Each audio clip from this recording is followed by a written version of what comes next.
It was a chilly November morning in Westfield, New Jersey, a quiet suburban town where large Victorian homes lined the streets like perfectly painted postcards. Children rode bicycles after school. The postman smiled at familiar faces, and neighbors waved at one another over neatly trimmed hedges. But nestled within this seeming slice of Americana was a mansion known as Breeze Knoll.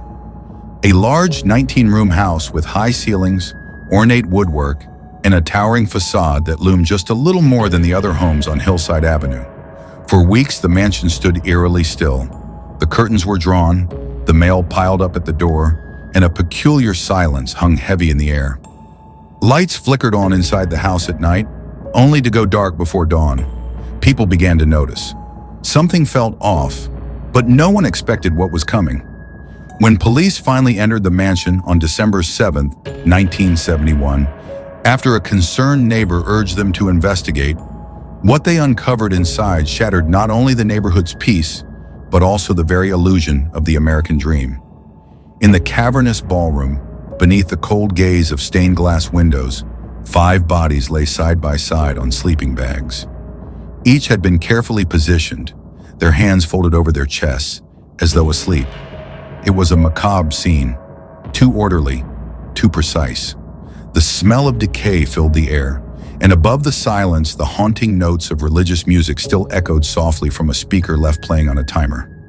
Among the dead were Helen List, 45, the matriarch of the family, their daughter Patricia, just 16, sons John Jr., 15, and Frederick, 13, and finally Alma List, John's elderly mother, found upstairs in the attic, still seated in her wheelchair, shot above her left eye.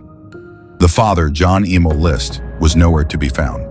What followed was not just a manhunt, but a journey into the deeply fractured mind of a man who had orchestrated one of the most chilling family annihilations in American history.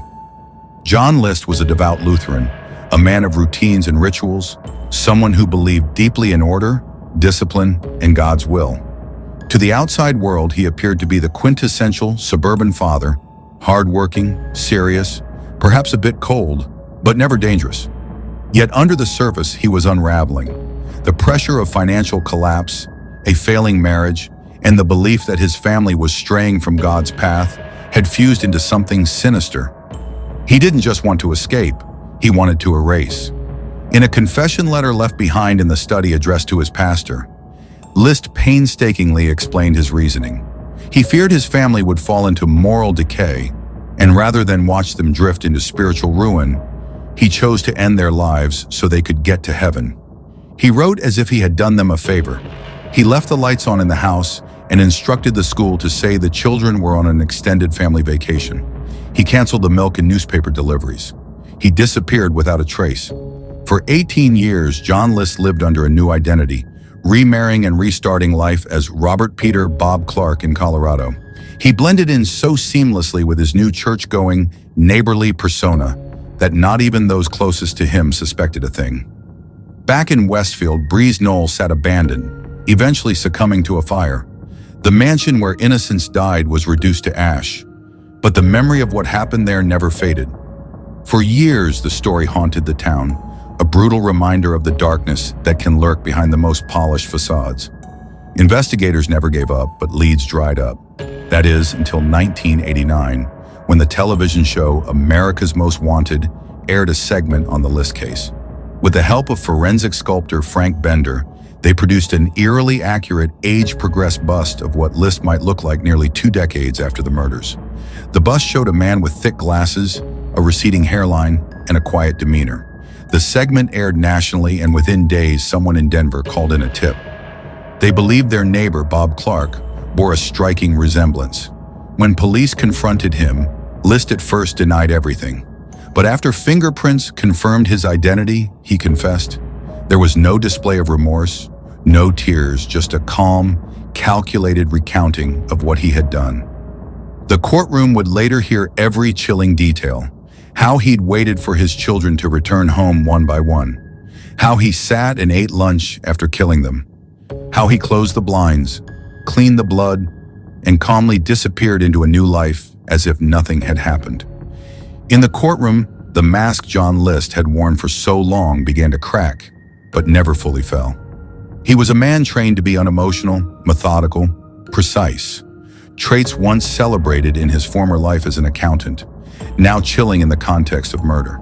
Prosecutors painted the picture of a man who hadn't acted in a moment of rage, but in calculated cold blood. He'd spent weeks planning the killings, securing a gun at a local shop under a false pretense, practicing his aim at a shooting range. He had even contacted the children's schools, lying about an urgent family matter that would keep them away. On the day of the murders, November 9, 1971, he started early. His wife, Helen, was the first. She was sitting at the kitchen table, sipping her morning coffee. He shot her once in the back of the head. Then he climbed the stairs to his mother, Alma's apartment. She trusted him, her only son. He kissed her cheek, greeted her warmly, then shot her above the left eye, killing her instantly. After that, he waited. He cleaned the kitchen, mopped the floor, and began to organize. Then slowly, one by one, his children returned home. Patricia, the aspiring actress, was next. He killed her in the same cold manner. Then John Jr. and finally little Frederick. Only after all of them lay dead on sleeping bags in the ballroom did he eat a sandwich and drive to the bank.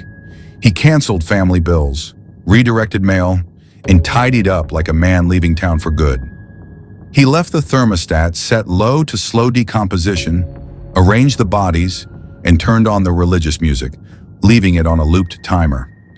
In his letter to Pastor Raywinkle, he wrote that his decision was not made lightly, but out of love.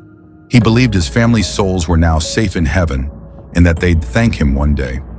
The prosecutor described the letter as a blueprint of madness wrapped in theology, but the defense pushed another angle.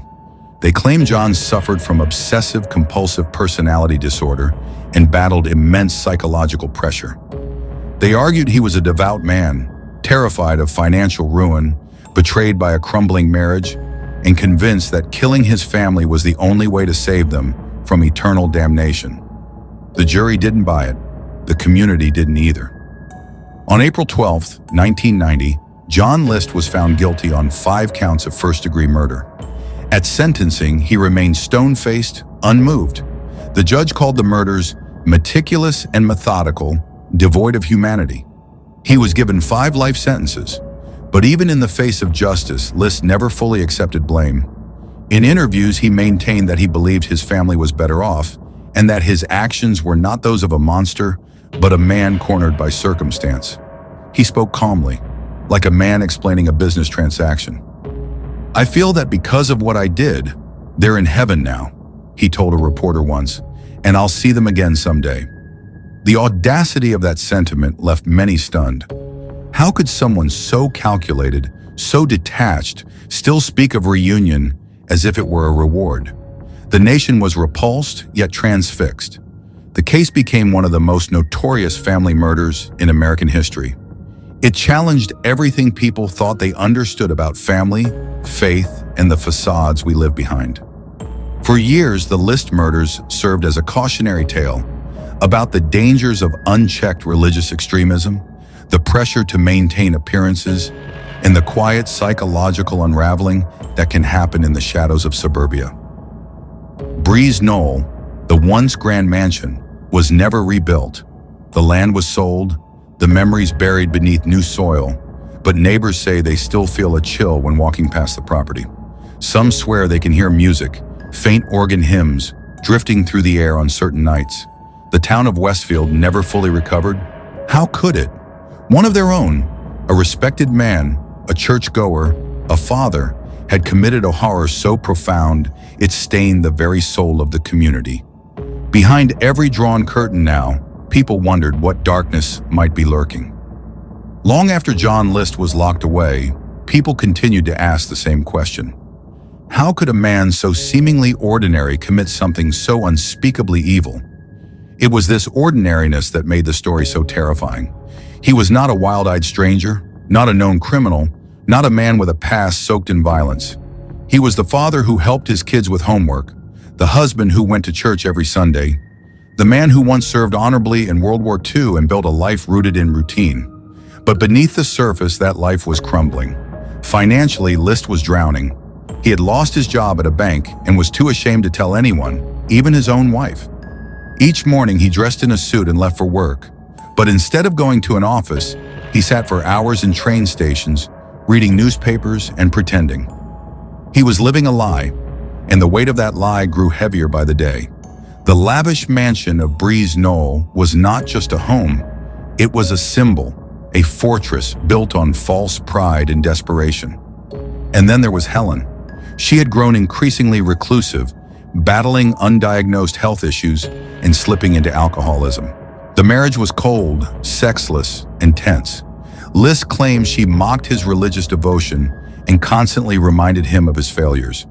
He feared she would corrupt the children, especially Patricia, who dreamed of becoming an actress, and in his eyes was stepping away from the conservative values he clung to.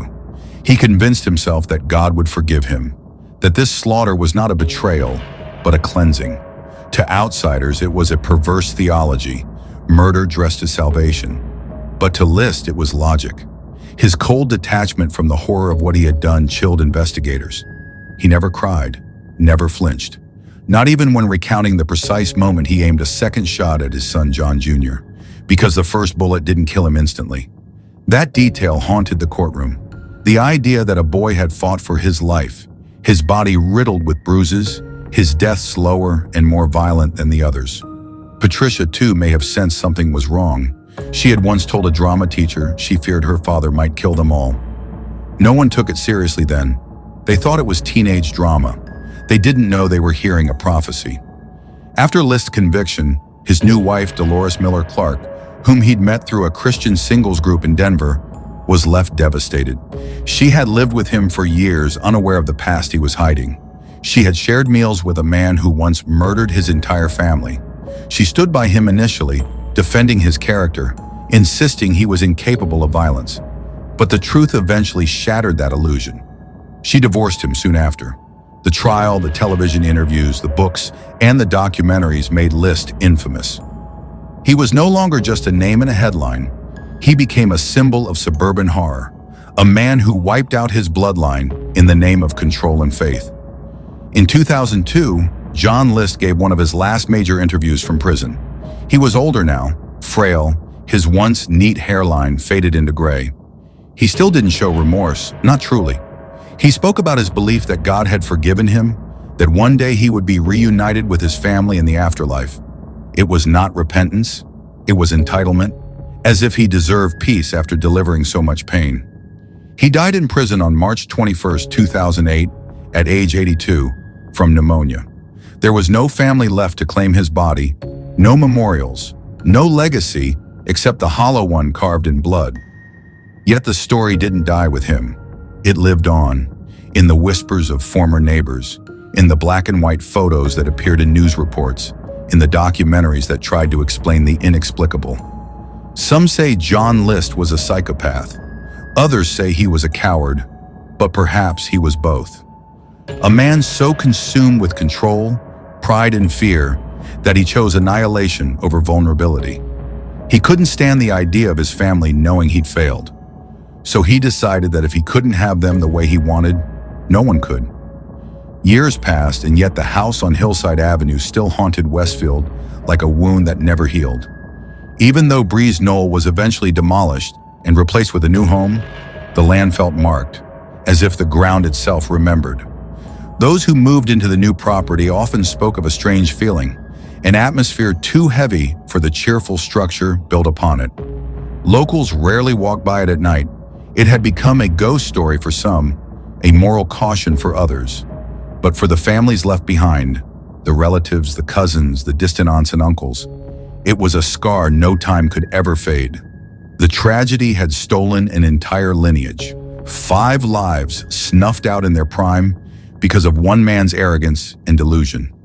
In schools and universities, the List case began to be taught in criminology courses, dissected by psychologists and criminal profilers who were still trying to grasp how someone so seemingly mild, so unremarkable, could harbor such darkness. But it was never just about the murders. It was about the silence before them, the unspoken pain behind closed doors, the rigid demands of image, pride, masculinity, and religion that John List believed he had to uphold. In interviews, former neighbors admitted to having noticed cracks, subtle signs that something wasn't right in the List household. Helen was withdrawn, Patricia looked increasingly anxious, and List himself rarely smiled. But it was the 1970s. People didn't talk about family troubles, and they certainly didn't intervene. That silence cost 5 innocent lives. One of the most chilling aspects of this story was how easily John List disappeared into society. Under the identity of Bob Clark, he joined another Lutheran church, served as a Sunday school teacher, volunteered, and lived among good, unsuspecting people. He was not in hiding, not in the shadows. He was right there in plain sight, and that raised unsettling questions. How many others like him might exist? How much evil can hide behind a smile and a handshake? The bust created by forensic sculptor Frank Bender played a pivotal role in finally capturing List, but it also symbolized something deeper, that science and persistence could finally drag the truth into the light, that justice, though delayed, could still arrive. When asked what he would say to his children if he could see them again, List replied with unsettling calm, "I'd ask for their forgiveness, but many believe forgiveness was never his to ask. Not after the horror he unleashed, not after the innocence he shattered. His children, Patricia, John Jr., and Frederick, never got to grow up, to fall in love, to choose their own path. Helen never got to escape the sadness that seemed to chain her down. Alma never imagined that the son she raised would become her executioner. Their stories were frozen in time, photos locked in yearbooks, memories stilled in grieving hearts. And John List continued to speak as if his interpretation of God's will could ever justify his actions. In the years that followed, the story of the List family seeped into American culture. It inspired novels, documentaries, and even films. The 1987 movie The Stepfather loosely drew from the case, the idea of a man killing his family and starting over under a new identity. But no fictional retelling could match the eerie truth of what actually happened in that grand Victorian mansion. And through it all, the echo of organ music, the same hymn John List set to play after the murders, seemed to remain in the story like a ghostly refrain. "Come, ye disconsolate." That was the name of the hymn, a song about grief and consolation, twisted forever by the hands that used it to accompany murder.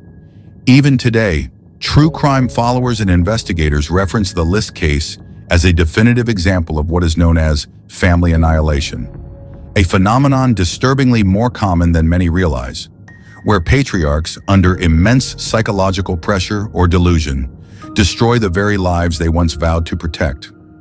And in that pattern, John List became one of its earliest and most haunting faces.